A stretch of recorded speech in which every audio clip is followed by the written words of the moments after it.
आज का हमारा प्रश्न है स्वपरागण क्या है और स्वपरागण से क्या क्या लाभ होते हैं।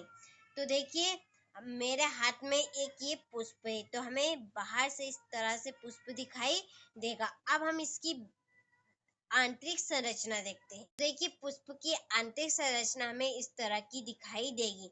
तो देखिए ये हमारा क्या है, ये पुंकेसर है। तो पुंकेसर में होते हैं परागकोश और परागकण, और ये हमारा क्या है, वर्तिकाग्र। तो देखिए पुंकेसर के परागकोश से ये परागकणों का वर्तिकाग्र तक, उसी पुष्प के वर्तिकाग्र तक पहुंचने की क्रिया को हम स्वपरागण कहते हैं। किसे कहते हैं, ध्यान से सुनेगा कि पुंकेसर के परागकोश से परागकणों का उसी पुष्प की वर्तिकाग्र तक पहुंचने की क्रिया को स्वपरागण कहते हैं। आइए हम अब देखते हैं इसकी परिभाषा। तो देखिए आपको इस तरह से हेडिंग डालना है। पहले तो स्वपरागण, देखिए परागकोश से परागकणों का उसी पुष्प के वर्तिकाग्र तक पहुंचने की प्रक्रिया को ही स्वपरागण कहते हैं। देखिए अभी मैंने बोला था कि पुंकेसर के, तो आप यह लिख सकते हैं पुंकेसर के परागकोश से परागकणों का उसी पुष्प के वर्तिकाग्र तक पहुंचने की प्रक्रिया को ही स्वपरागण कहते हैं। और यह होता है गेहूं धान, आप उदाहरण में लिखिएगा। अब हम देखते हैं स्वपरागण के लाभ। तो देखिए स्वपरागण से लाभ, इस तरह से आप हेडिंग डालेगा या आप इस तरह से भी डालिएगा कि स्वपरागण से लाभ निम्नलिखित है। ये निम्न है। एक है कि इसमें बाह्य माध्यम की आवश्यकता नहीं होती है। नंबर 2 है इसमें परागकणों की संख्या कम होती है। देखिए क्यों कम होगी, क्योंकि इसमें एक ही पुष्प में परागकण होगा, इसलिए इसमें परागकणों की संख्या एक ही होगी। यदि इसमें अलग अलग पुष्प से परागण होता तो देखिए दोनों की संख्या बढ़ेगी, दोनों परागणों की संख्या बढ़ेगी, तभी जाकर संख्या अधिक हो जाएगी। इसमें एक ही पुष्प है तो एक ही पुष्प से परागण होगा, तो परागणों की संख्या उतनी ही होगी। तो इस कारण से इसमें परागणों की संख्या कम होती है।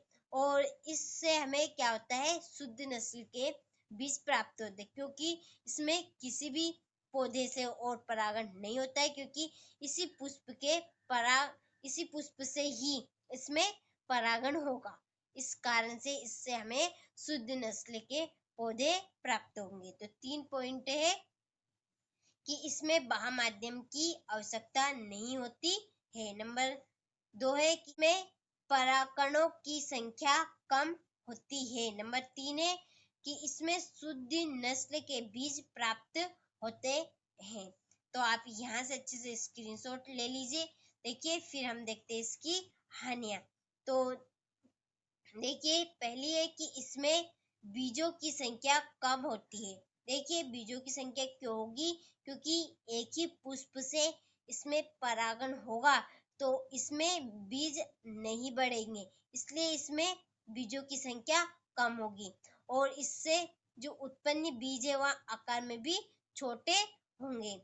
नंबर 3 है कि यहाँ द्विलिंगी पुष्पों में होता है।